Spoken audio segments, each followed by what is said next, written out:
In the modern political world, the terms left-wing and right-wing can often be heard and misunderstood. But what do these terms mean, and where do they come from? The terms left and right were first used in an ideological context during the French Revolution of the 18th century. Those on the left were in support of the revolution, and those on the right supported the monarchy. This idea of the left supporting change and the right wanting to keep the status quo continues today and is key in some of their philosophy. The difference between left and right-wing ideology fundamentally comes down to the balance between individual liberty and government power. The left strive for an equal society and believe that the state should play a substantial role in people's lives. This means increased regulation on business and higher taxes on the rich. The left also tend to hold more progressive views, often opposing the death penalty while supporting same-sex marriage and women's right to abortion.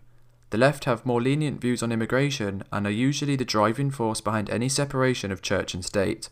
Economically, the left often follow the Keynesian, or as it's sometimes called, the interventionist school of thought. In brief, this system would have the government intervene to avoid an economic recession. This means taxing highly during good or boom times and spending this money when the economy truly needs it.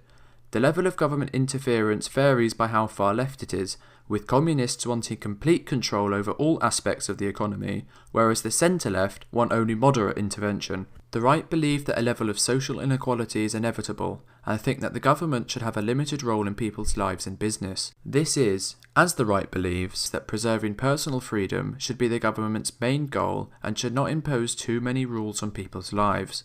The right also tend to hold more traditional and religious attitudes than the left, often opposing things those on the left support, such as same-sex marriage and women's right to abortion. Economically, the right can often be seen using the new classical approach, which includes having a laissez-faire policy. This roughly translates to leave things alone and means less regulation to increase innovation and lower taxes to increase growth. In short, the right views government interference in business as a bad thing and thinks that the market prospers best when left to its own devices. Parties on the left include Labour, the Greens and the Democratic Party, while those on the right include the Republicans, Conservatives and the UK Independence Party. There is also a centre ground where parties like the Liberal Democrats lie. These parties hold views from both the left and the right. This all being said, the use of left and right to describe modern political parties is not always accurate. There are actually many different political spectrums that can be used to judge how far left or right a party is.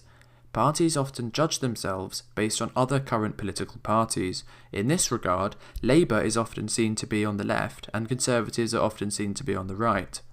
In actual fact, lots of Labour policy actually places it in the centre or right of the political spectrum. The same is true in America, where both the Democrats and Republicans are on the right of the spectrum in political terms, even if the Democrats are sometimes seen as having more left-wing values. The political spectrum is also not just two-dimensional. Within both the left and the right, there are people who hold authoritarian and libertarian views. Authoritarians wish for greater government interference and libertarians want the opposite. As previously stated, the left tend to be authoritarian and the right tend to be libertarian, but this is not always the case. We are often taught the extremes of left-wing is communism and the extremes of right-wing is fascism. This is not strictly true, as the extreme authoritarian nature of fascist governments combined with left-wing economic beliefs make it hard to place on a political scale. While it is useful to have these labels in order to help the majority of people easily distinguish between different ideologies, it is also important to remember that they are not always accurate, and looking at the party's policy for yourself is often the best way to choose who gets your vote, rather than following a label blindly.